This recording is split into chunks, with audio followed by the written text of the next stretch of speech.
The Wildlife Division's team will trap and shoot wild pigs. Officials are concerned the animals are competing with native herbivores for limited food resources, eating farmers' crops, raiding livestock feed, and contaminating water supplies. They are depending on men like Herbert James of Moripo for help. Known as Lehman, he has hunted wild pigs for over 2 decades and says he has no intention of stopping. He says he hunts at least once a week, stays overnight in the forest regularly, and has wild pig tusks as reminders of his expeditions. This is what is dangerous. That comes from the lower jaw, this one. The other one that is coming from the upper jaw, it comes down and it turns back up.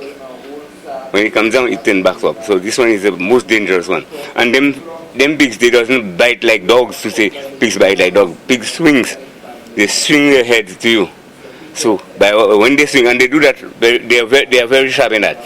Very professional. They don't take seconds to do that. In 1 second, they can defeat how many dogs if the dogs are attacking them. The worst part of it, in my case, was one day a storm got. We didn't listen to the weather, and a storm got us in the forest. And from 6 to 6, rain, lightning, thunder, and we are there. We can't see anywhere to go. Alwyn Donnelly is a wildlife officer. He says the presence of wild hogs in the forest is detrimental to the island's ecosystem. He says eradication is the answer, but it will not be an easy task. We don't know if it is possible to do that, because feral pigs and pigs generally are intelligent animals, and we would have to try out various methods to try and get that done. But it has to be something that is done in a systematic way. So today is an initial step in bringing the people who are interested in hunting wild pigs and discussing with them, having dialogue with them, and trying to gather as much information from them. Cecil Jean-Baptiste is one of the newest wild pig hunters on the block. He says it is a way of helping out his friends and a thrilling experience.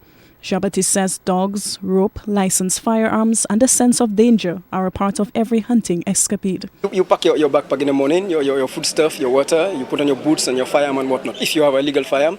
And then you have some trained dogs. Every group have some trained dogs. You go in the forest, they know what to do. The dogs leave you, make a wrong. By the time you hear they back in, well, you know what you will do. You will run and they will stop them for you, and you will shoot them if you can.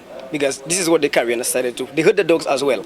By the time sometimes you go with your dogs, you do not come back with all. Because if the dogs are not well trained and you go and attack the pigs who has this kind of teeth on the side, then they hurt the dogs and you could lose your dogs.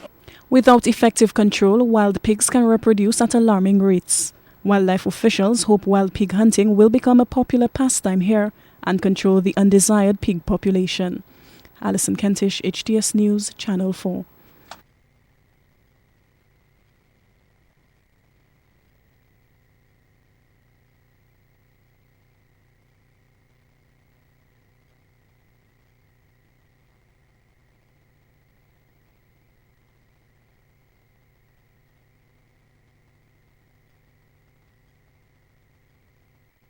Mr. and Mrs. SL is